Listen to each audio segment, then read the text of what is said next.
সবার আগে openly admit করতাম যে দুর্নীতি দেশে থাকতে দেওয়া উচিত। তাই না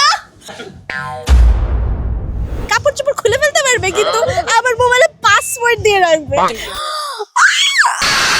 এভাবেই সবাই দিবে চিৎকার, কারণ তেজগাঁও ইন্ডাস্ট্রিয়াল এরিয়ার টার্ফ নেশনের গ্র্যান্ড ওপেনিং হয়েছে ব্যাকইয়ার্ড বিস্ট্রোর, যেটা প্রথম দেখে যে কেউ বলবে ক্লাসিক এনভায়রনমেন্ট সেটআপ, সাথে মজাদার স্ন্যাক্স আর বেভারেজ, সব মিলিয়ে জায়গাটা ফ্যামিলি আর ফ্রেন্ডসদের নিয়ে সময় কাটানোর জন্য একদম কমপ্লিট পারফেক্ট ভাইব তৈরি করে। আর ব্যাকইয়ার্ড বিস্ট্রোর এই গ্র্যান্ড ওপেনিং আরও জমে ওঠে যখন সেখানে যোগ দেয় বাংলাদেশের জনপ্রিয় কিছু কন্টেন্ট ক্রিয়েটর আর আর্টিস্টরা। এখন বুঝলাম রেস্টুরেন্টের গ্র্যান্ড ওপেনিং, সো পাবলিক তো খাওয়া দাওয়া করবেই, কিন্তু রাকিন আফসার কি বললো? বিস্ট্রোতে আসার পরে দেখছি আপনি খেতে আছেন, এত খাবার কেমনে খান?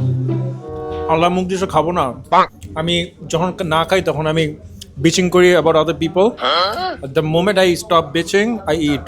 ওয়েল, যেহেতু রাকিন আফসার একটু সময়ের জন্য বিচিং করতে বিরতিতে আছে, তার এই বিচিং এর দায়িত্ব মাথায় নিয়ে আমরা চলে গেলাম নতুন বিয়ের পিঁড়িতে বসা কন্টেন্ট ক্রিয়েটর পারির কাছে। দেখি তো কেমন যাচ্ছে তার নতুন সংসার জীবন। রিসেন্টলি আপনি বিয়ে করেছেন, আপনার হাতে মেহেদিটাও যায়নি। তো ভাই আপনাকে কতটা ভালোবাসে? মেহেদির কালার অ্যাকচুয়ালি কেমন আসছিল? আপু আসলে বিয়ে নিয়ে বেশি কমেন্ট করতে চাই না, আবার আজকে এখন একটু কমেন্ট করব, যদি বিয়ের কিন্তু উল্টাপাল্টা হয়ে যায় পরে মানুষ আবার ওই ক্লিপ বের করবে, তো ওভাবে কিছু বলবো না। বাট আপাতত মেহেদির কালার দেখলে মনে হয় যে ঠিক আছে, ভালোই, ভালোবাসা অনেক।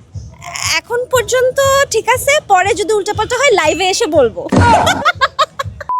যাক, আপুর নতুন সংসারে একটু আগুন লাগিয়েই যখন সামনে এগোচ্ছিলাম, ঠিক তখনই আমাদের চোখের সামনে শুরু হলো রেস্টুরেন্টের চমৎকার ফায়ারওয়ার্কস, যা দেখছিলাম আর ভাবছিলাম কত সুন্দরভাবে তারাও আমাদের মতো আগুন নিয়ে খেলছে। এখন মেইন কথা হচ্ছে এই রেস্টুরেন্টের মধ্যে আর এমন ইউনিক কি আছে? ওদের একটা সাথে একটা ফুটবল মাঠ আছে, অনেক ক্লিন। আই লাভ ইট। আপনি কি খেলতে আসবেন? আমাকে দেখলে মনে হয় আমি খেলতে পারি। আমি এখানে আসবো ভিডিও বানাতে। হ্যাঁ, খেলতে পারেন না? যাক, রাকিন আফসার খেলতে না পারলেও সালমান মুক্তাদির কিন্তু ঠিকই খেললেন, তার চরম কড়া জবাব দিয়ে। ভাইয়া, অনিল কাপুরের মতো যদি নায়ক মুভিতে একদিনের জন্য যদি আপনি দেশের একজন প্রধানমন্ত্রী বা রাষ্ট্রপতি হয়ে যেতে পারতেন, তাহলে কোন জিনিসটা চেঞ্জ করতেন? সবার আগে ওপেনলি অ্যাডমিট করতাম যে দুর্নীতি দেশে থাকতে দেওয়া উচিত।